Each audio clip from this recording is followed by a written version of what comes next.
Good morning दोस्तों, welcome back in our YouTube channel Akshita nursing classes. Today we will discuss discharge procedure. Discharge is preparation of the patient to leave hospital and to return to own environment. Discharge एक ऐसा procedure होता है जिसमें patient जो होता है वो prepare होता है हॉस्पिटल को छोड़ने के लिए और रिटर्न जिस इन्वायरमेंट में पहले वो रह रहा था बिफोर इलनेस, उस इन्वायरमेंट में जाने के लिए। Patient is prepared for discharge when he is admitted in the hospital. He should be prepared physically and mentally to leave the hospital or ward.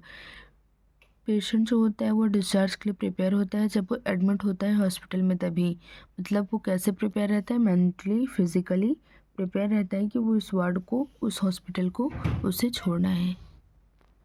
Purpose of the discharge to ensure continuity of care of the patient after discharge, to assist patient to complete hospital formalities before returning home, to assist patient to return to a state of optimal independent living, to assist the patient in discharge process।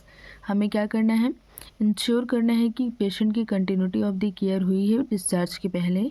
फिर उसके बाद हमें assist करना है complete hospital formalities, जितनी भी hospital की formalities हैं वो घर जाने से पहले वो कंप्लीट करना है।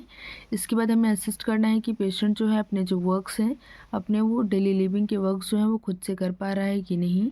घर जाने से पहले हमें चीज़ें चेक करनी है और असिस्ट करना है पेशेंट का डिस्चार्ज प्रोसेस, किस तरीके का डिस्चार्ज है, इमरजेंसी डिस्चार्ज है या फिर प्लान डिस्चार्ज है, कैसा डिस्चार्ज है। इसके बाद है रीजन फॉर डिस्चार्ज, हम डिस्चार्ज क्यों करते हैं। क्योर्ड, अगर पेशेंट एकदम ठीक हो गया है तब। ट्रांसफ़र टू अदर हॉस्पिटल, अगर हमें किसी स्पेशलिटी हॉस्पिटल में भेजना है तब।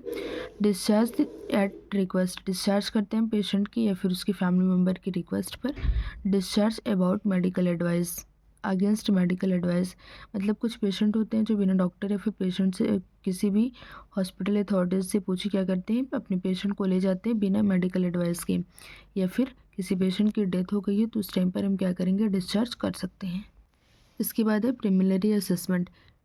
प्रिलिमिनरी असेसमेंट में हमें चेक करना है doctor written order for discharge, doctor ने जो रिटन ऑर्डर दिया है डिस्चार्ज का, हमें वो चेक करना है, देखना है। इसके बाद inform patient and relative about discharge, document relevant discharge information, हमें पेशेंट और रिलेटिव को डिस्चार्ज के बारे में बताना है और डॉक्यूमेंट करना है डिस्चार्ज की इन्फॉर्मेशन के बारे में, मतलब जो भी डॉक्यूमेंट्स हैं उनको हमें मेंटेन करके रखना है डिस्चार्ज इन्फॉर्मेशन के लिए।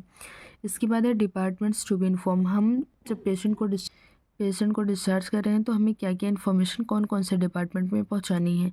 Drug return to pharmacy department, diet cancellation, oxygen and ventilator charges summary, accounts department, billing section.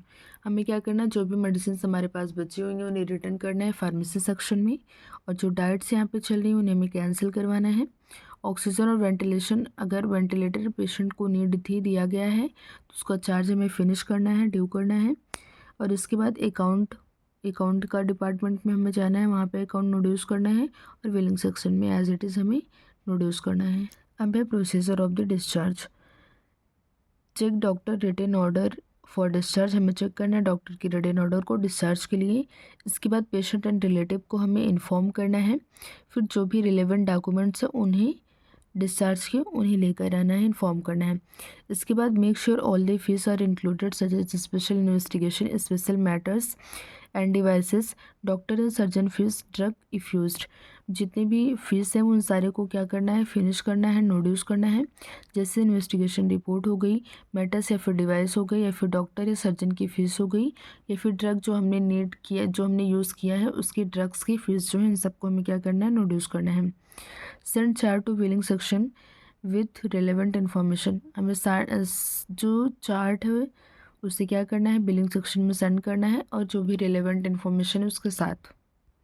When bill is ready and chart is received back inward, ensure that bill is settled, check the cashier signature in the discharge bill।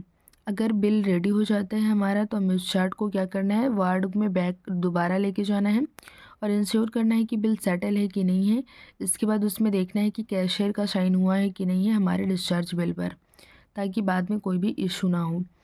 Check the hospital to obtain discharge summary, medical certificate and drug, हमें help करना है patient की discharge summary लेने में या फिर medical certificate लेने में या फिर जो फॉलोअप के लिए हमें ड्रग्स देनी है उसके लिए हमें पेशेंट की हेल्प करनी है। Ensure the patient is instructed regarding medication follow up and patient visit. Ensure करना है कि पेशेंट को इंस्ट्रक्ट किया गया है मेडिकेशन के बारे में, फॉलोअप केयर के बारे में और आउट पेशेंट विजिट के बारे में। जब पेशेंट जाता है तो दोबारा उसे कब आना है डॉक्टर से विजिट करने के लिए। A company the patient up to transport near exit gate. हमें क्या करना है, पेशेंट को जब डिस्चार्ज होता है उसे व्हीलचेयर या फिर स्ट्रेचर पर लेटाकर, जिस कंडीशन में पेशेंट, उसे नियर बाई ट्रांसपोर्ट उसके पास जो है वहाँ तक हमें उसे छोड़ना है, एग्जिट गेट तक हमें पेशेंट को छोड़ने के लिए जाना है। इसके बाद है डिस्चार्ज टीचिंग गोल। डिस्चार्ज के टाइम पे हमारा गोल क्या होना चाहिए, क्या क्या हमें टीच करना है। पेशेंट को हमें इलनेस के बारे में बताना है और डाइट अच्छे से फॉलो करें इसके बारे में समझाना है। और हमें देखना है कि उनका एक्टिविटी लेवल वो अपना मैनेज करके रखें और ट्रीटमेंट के बारे में उन्हें समझाना है। इसके बाद हमें उन्हें रिकॉग्नाइज़ करना है, बताना है कि आपको कितनी रेस्ट की नीड है। और उसके बाद हमें पॉसिबल जो कॉम्प्लिकेशंस हो सकते हैं वहाँ जाने के बाद उस कॉम्प्लिकेशन के बारे में उन्हें इन्फॉर्म करना है, बताना है। और इसके बाद फॉलोअप केयर के बारे में उन्हें बताना है कि उन्हें दोबारा विजिट के लिए कब आना है। Thank you.